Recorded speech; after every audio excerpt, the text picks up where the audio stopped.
उत्तर प्रदेश की राजनीति में कुछ ऐसे नाम हैं जिन्हें सिर्फ नेता कहना शायद कम होगा। कुछ नाम ऐसे हैं जिनके फैसलों से लोग सहमत भी हुए और नाराज भी। कुछ ने उन्हें अपना नेता माना तो कुछ ने उनके सबसे बड़े फैसलों पर सवाल उठाए। लेकिन सोचिए, एक ऐसा व्यक्ति जो एक छोटे से गांव से निकलता है, जिसके पास शुरुआत में ना कोई बड़ा राजनीतिक साम्राज्य था, न दिल्ली की ताकत और न कोई तैयार राजनीतिक विरासत। फिर ऐसा क्या हुआ कि कुछ दशकों बाद उसकी एक आवाज़ पर पूरा उत्तर प्रदेश ध्यान देने लगा? ऐसा क्या था उस व्यक्ति में जो उसे बार बार गिरने के बाद भी खड़ा करता रहा? और राजनीति में आगे बढ़ते बढ़ते क्यों उसके सामने ऐसे फैसले आए जिनकी चर्चा आज भी होती है? कहानी सिर्फ सत्ता तक पहुंचने की नहीं, कहानी है गांव की मिट्टी से निकले एक ऐसे आदमी की जिसने राजनीति को बहुत करीब से देखा, उसे बदला और खुद भी राजनीति का हिस्सा बनकर बदलता गया। इस कहानी में आपको मिलेंगे संघर्ष, समाजवाद, सत्ता, अयोध्या, एक नई राजनीतिक पार्टी, दिल्ली की राजनीति और फिर एक ऐसा दौर जब राजनीतिक लड़ाई विपक्ष से ज़्यादा अपने ही घर के भीतर दिखाई देने लगी। लेकिन इन सब की शुरुआत कहाँ से हुई? उस जगह से जहाँ आज भी खेत है, पगडंडियाँ हैं, चौपाल है और उस मिट्टी में एक कहानी दबी हुई है, सेफई। यहीं से शुरू होती है मुलायम सिंह यादव की कहानी। उत्तर प्रदेश के इटावा जिले में बसा एक गांव सेफई। आज ये नाम उत्तर प्रदेश की राजनीति में किसी परिचय का मोहताज नहीं है, लेकिन हमेशा ऐसा नहीं था। एक वक्त था जब सेफई बस एक गांव था। कच्चे रास्ते, खेत, गांव की चौपाल, किसान और रोजमर्रा की जिंदगी के संघर्ष। यही 22 नवंबर 1939 को एक बच्चे का जन्म हुआ। नाम था मुलायम सिंह यादव। परिवार खेती किसानी से जुड़ा था। पिता सुधर सिंह यादव खेती करते थे और मां मूर्ति देवी गृहिणी थी। घर में कोई राजनीतिक साम्राज्य नहीं था, कोई सत्ता का बड़ा दरवाजा नहीं था और शायद यही बात मुलायम सिंह यादव की राजनीति को समझने के लिए सबसे जरूरी, क्योंकि जिस माहौल में वो खड़े हुए वहाँ राजनीति किताबों से नहीं, जिंदगी से समझी जाती थी। गांव के किसान की परेशानी क्या होती, फसल खराब होने का डर क्या होता, पैसे की कमी क्या होती है और गांव के आदमी को अपनी बात ऊपर तक पहुंचाने में कितनी मुश्किल होती है। इन सवालों के जवाब उन्होंने बचपन से देखे। लेकिन उनके व्यक्तित्व का एक दूसरा पहलू भी था, अखाड़ा, मिट्टी और कुश्ती। मुलायम सिंह यादव पहलवानी करते थे।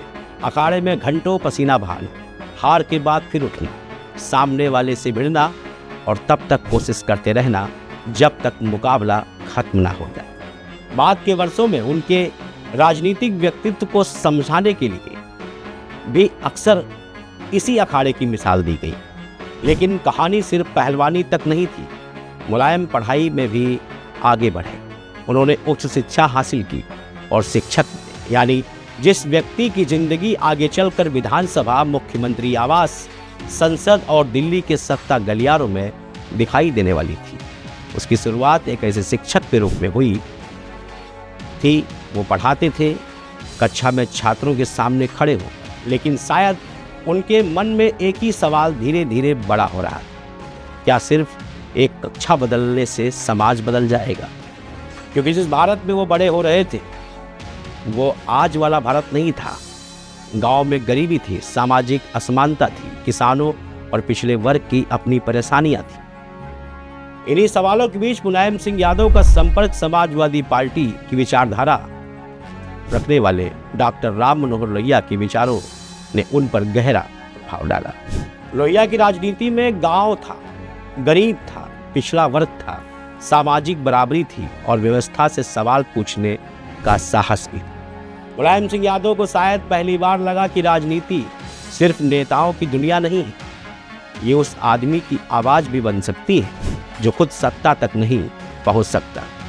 और यही एक शिक्षक की जिंदगी धीरे धीरे राजनीति की ओर मुड़ने लगी। लेकिन राजनीति में उठना आसान था या जीतना, यही असली परीक्षा थी।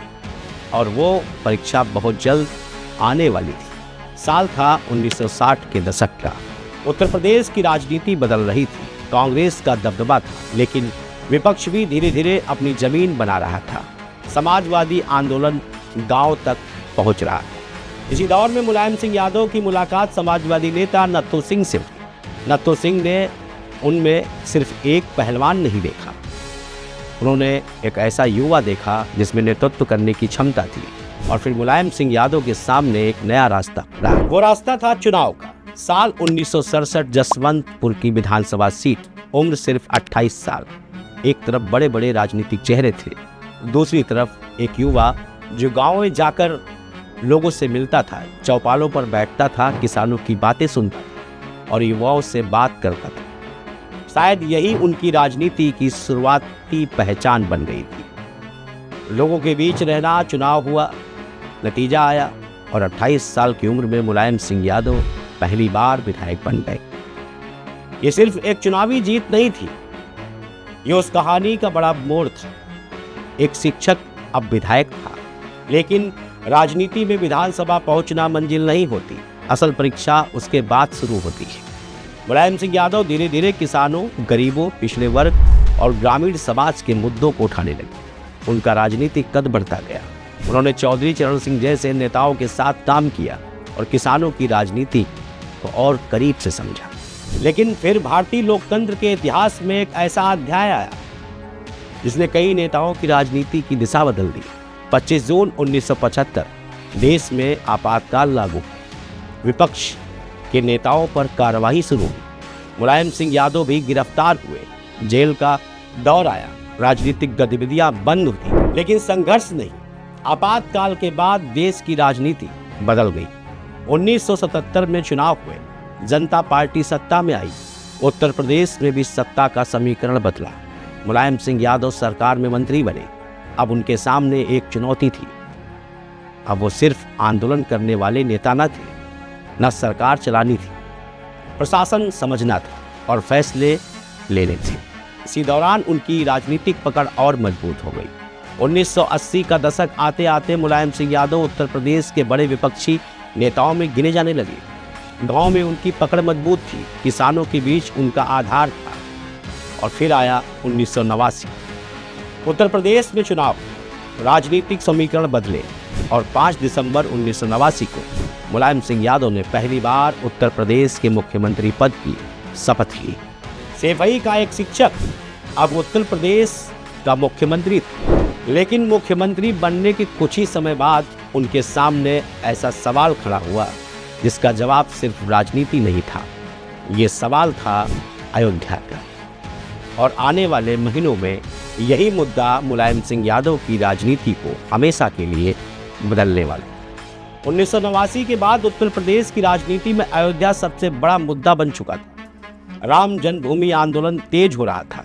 देश भर में राजनीतिक माहौल बदल रहा था और मुख्यमंत्री के तौर पर मुलायम सिंह यादव के सामने सबसे बड़ी चुनौती थी कानून व्यवस्था बनाए रखना।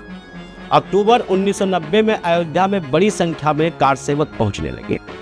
सरकार पर दबाव था, प्रशासन के सामने चुनौती थी और फिर हालात बिगड़ गए। पुलिस की फायरिंग हुई, लोगों की जान गई।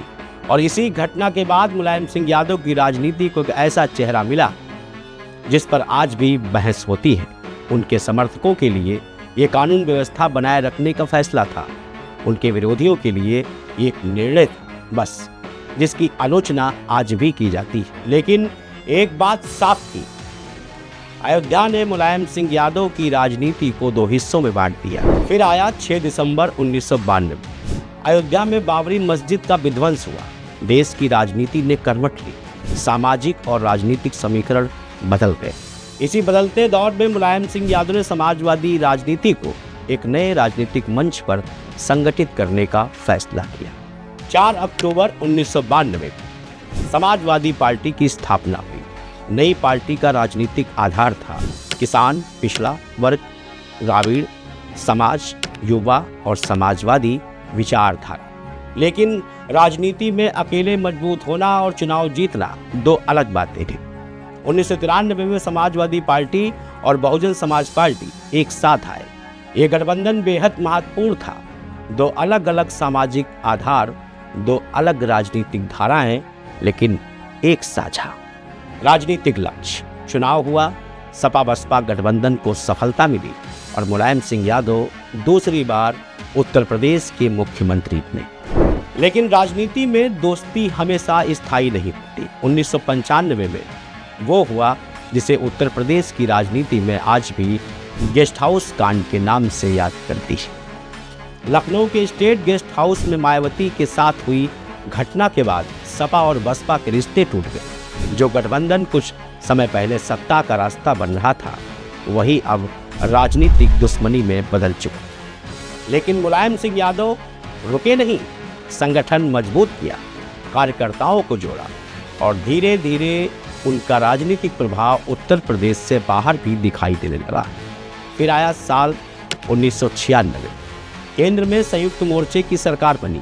मुलायम सिंह यादव को रक्षा मंत्री बनाया गया।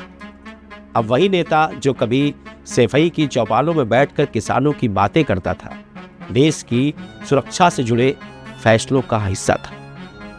उनका राष्ट्रीय कद बढ़ा, लेकिन सत्ता का एक खेल बाहर चल रहा था और एक खेल धीरे धीरे उनके अपने परिवार के भीतर आकार ले रहा। उनका बेटा अखिलेश यादव राजनीति में आया।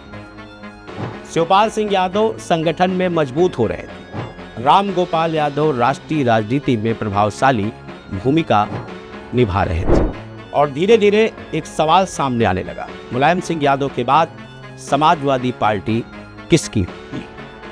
उस वक्त शायद किसी ने सोचा नहीं होगा कि ये सवाल कुछ साल बाद पार्टी के सबसे बड़े राजनीतिक संघर्ष की वजह बनेगा। हर राजनीतिक दल के सामने एक दिन उत्तराधिकारी का सवाल आता है। समाजवादी पार्टी के सामने भी आया। मुलायम सिंह यादव के बेटे अखिलेश यादव राजनीति में सक्रिय हो चुके थे। साल था 2000। कन्नौज से लोकसभा उपचुनाव जीतकर अखिलेश पहली बार संसद पहुंचे, लेकिन उनके सामने चुनौती भी साफ थी। लोग उन्हें किस नाम से पहचानेंगे? मुलायम सिंह यादव के बेटे के रूप में या अपने दम पर एक नेता के रूप में? अखिलेश धीरे धीरे अपनी पहचान बनाने लगे। युवाओं से संपर्क बढ़ा, साइकिल यात्राएं हुई और संगठन में सक्रियता बढ़ी। लेकिन परिवार में सिर्फ अखिलेश ही राजनीतिक रूप में सक्रिय नहीं थे। शिवपाल सिंह यादव के संगठन पर मजबूत पकड़ थी। राम गोपाल यादव राष्ट्रीय राजनीति और पार्टी रणनीति के अहम चेहरे थे। डिम्पल यादव भी बाद में सक्रिय राजनीति में आई। यानी एक परिवार, लेकिन राजनीति के कई केंद्र। फिर आया साल 2012, उत्तर प्रदेश विधानसभा चुनाव। समाजवादी पार्टी को पूर्ण बहुमत मिला। अब सबसे बड़ा सवाल था, मुख्यमंत्री कौन बनेगा? बहुतों की उम्मीद थी कि मुलायम सिंह यादव खुद सत्ता संभालेंगे, लेकिन फैसला कुछ और हुआ। मुलायम सिंह यादव ने मुख्यमंत्री की कुर्सी अपने बेटे अखिलेश यादव को सौंप दी। अखिलेश यादव उत्तर प्रदेश के मुख्यमंत्री बने। ये सिर्फ सरकार बदलने की घटना नहीं थी, ये समाजवादी पार्टी के भीतर पीढ़ी परिवर्तन का संकेत भी माना गया। लेकिन सत्ता बदलने के साथ राजनीति के भीतर तनाव भी बढ़ने लगा। एक तरफ अखिलेश की नई टीम थी, दूसरी तरफ पुराने संगठन के अनुभवी चेहरे। शिवपाल यादव और अखिलेश के बीच मतभेद धीरे धीरे सार्वजनिक होने लगे। अमर सिंह की पार्टी में वापसी ने भी विवाद को और हवा दी। बैठकें हुई, बयान आए, नेताओं के खेमे बनने लगे और फिर साल 2016 में समाजवादी पार्टी का पारिवारिक विवाद खुलकर सामने आ गया। जो परिवार वर्षों से उत्तर प्रदेश की राजनीति का सबसे बड़ा राजनीतिक परिवार था, वही परिवार अब खुद राजनीतिक संघर्ष का केंद्र बन चुका था।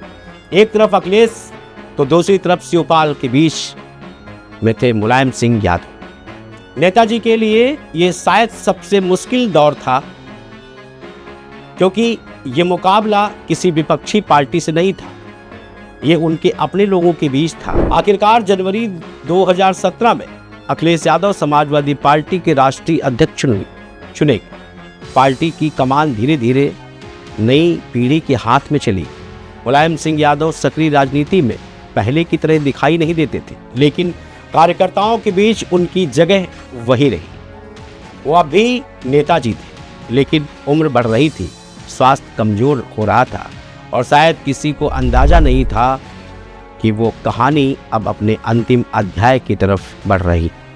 राजनीति में लगभग 5 दशक, 3 बार उत्तर प्रदेश के मुख्यमंत्री, देश के रक्षा मंत्री, सांसद, एक राजनीतिक पार्टी के संस्थापक और लाखों कार्यकर्ताओं के लिए नेता थे। मुलायम सिंह यादव अब उम्र के उस पड़ाव पर थे जहां सक्रिय राजनीति धीरे धीरे छूट रही थी। समाजवादी पार्टी की कमान अखिलेश यादव के हाथों में थी, लेकिन मुलायम सिंह यादव का सबसे मजबूत रिश्ता कभी राजनीति से नहीं, सैफई से था। जब भी वो सैफई पहुंचते, गांव के लोगों के बीच उनका वही अपनापन दिखाई देता। वो नेता जो लखनऊ और दिल्ली की सत्ता तक पहुंच चुका था, अपने गांव में आज भी लोगों के लिए वही था। फिर साल आया 2022। स्वास्थ्य लगातार बिगड़ता गया। उन्हें गुरुग्राम के मेदांता अस्पताल में भर्ती कराया गया। समर्थक अस्पताल के बाहर जमा होने लगे। देश भर में उनके समर्थक उनके स्वस्थ होने की प्रार्थना कर रहे थे। लेकिन 10 अक्टूबर 2022 वो खबर आई जिसका इंतजार कोई भी नहीं करना चाहता था। मुलायम सिंह यादव का निधन हो गया। सैफई में शोक की लहर दौड़ गई। जिस मिट्टी से उनका सफ़र शुरू हुआ था, उसी मिट्टी में उन्हें अंतिम विदाई दी गई। दूर दूर से लोग आए। राजनीतिक दलों के नेताओं ने श्रद्धांजलि दी। मतभेद थे, राजनीतिक विरोध था, लेकिन उस दिन एक बात लगभग हर तरफ से सामने आई। भारतीय राजनीति ने एक बड़ा जननेता खो दिया था। लेकिन असली सवाल अब शुरू होता है, मुलायम सिंह यादव की विरासत क्या है? क्या सिर्फ 3 बार मुख्यमंत्री बनना? क्या सिर्फ समाजवादी पार्टी बनाना? क्या सिर्फ अयोध्या का फैसला? या फिर उससे भी बड़ी कोई कहानी? क्योंकि मुलायम सिंह यादव की राजनीति को एक लाइन में समझना मुश्किल है। एक तरफ उनके समर्थक उन्हें गरीबों, किसानों और पिछड़े वर्ग की आवाज़ मानते हैं। दूसरी तरफ उनके कई राजनीतिक फैसलों की आलोचना भी हुई। अयोध्या का दौर हो, समाजवादी पार्टी की स्थापना हो, बसपा के साथ गठबंधन और उसका टूटना, राष्ट्रीय राजनीति में उनकी भूमिका हो या फिर परिवार के भीतर हुआ संघर्ष, उनकी राजनीति के हर अध्याय पर अलग अलग नजरिया मौजूद, लेकिन प्रभाव उससे इनकार करना मुश्किल। उत्तर प्रदेश की राजनीति में आज भी सैफई का नाम सिर्फ एक गांव का नाम नहीं, वो एक राजनीतिक केंद्र का प्रतीक बन चुका है। अखिलेश यादव राजनीति में सक्रिय है। शिवपाल सिंह यादव की अपनी राजनीतिक भूमिका है। डिम्पल यादव संसद में, राम गोपाल यादव पार्टी की राजनीति में महत्वपूर्ण भूमिका निभाते रहे। यानी परिवार के भीतर रिश्ते और राजनीतिक समीकरण चाहे जितने बदले, कहानी की शुरुआत अब भी वहीं से होती है। सैफई, एक गांव जहां कभी एक किसान परिवार का बच्चा बड़ा हो रहा था, जिसने अखाड़े की मिट्टी देखी, शिक्षक की नौकरी की, राजनीति में कदम रखा, विधायक बना, मुख्यमंत्री बना, रक्षा मंत्री बना, अपनी पार्टी बनाई, अपने फैसलों से समर्थक बताए, विरोधी बनाए और अंत में इतिहास का हिस्सा बने। मुलायम सिंह यादव की कहानी इसलिए महत्वपूर्ण नहीं कि वो सिर्फ एक बड़े नेता थे। ये कहानी इसलिए महत्वपूर्ण है क्योंकि इसमें भारतीय राजनीति के कई चेहरे एक साथ दिखाई देते। गांव की राजनीति, जाति और सामाजिक समीकरण, समाजवाद, सत्ता, संघर्ष, अयोध्या, गठबंधन की राजनीति, परिवारवाद का सवाल और पीढ़ी परिवर्तन, यही सब मिलकर बनाते हैं मुलायम सिंह यादव की राजनीतिक कहानी। एक किसान का बेटा, एक शिक्षक, एक पहलवान, 3 बार उत्तर प्रदेश का मुख्यमंत्री, देश का रक्षा मंत्री और करोड़ों लोगं के लिए नेताजी। लेकिन शायद उनकी कहानी का सबसे बड़ा सवाल यही है, क्या नेता की विरासत उसके पदों से तय होती या फिर उस असर से जो उसके जाने के बाद भी राजनीति पर बना रहता है? इस सवाल का जवाब इतिहास देगा। लेकिन एक बात तय, जब भी उत्तर प्रदेश की राजनीति का इतिहास लिखा जाएगा, सैफई का नाम सबसे पहले आएगा। और सैफई के साथ एक नाम अपने आप सामने आया, और वो नाम है धरती पुत्र कहे जाने वाले मुलायम सिंह यादव जी का। हम फिर हाजिर होंगे एक नई कहानी, एक नए किस्से के साथ, एक नए राजनीतिक पहलू के साथ। तब तक बने रहें और देखते रहें इंडिया जंक्शन।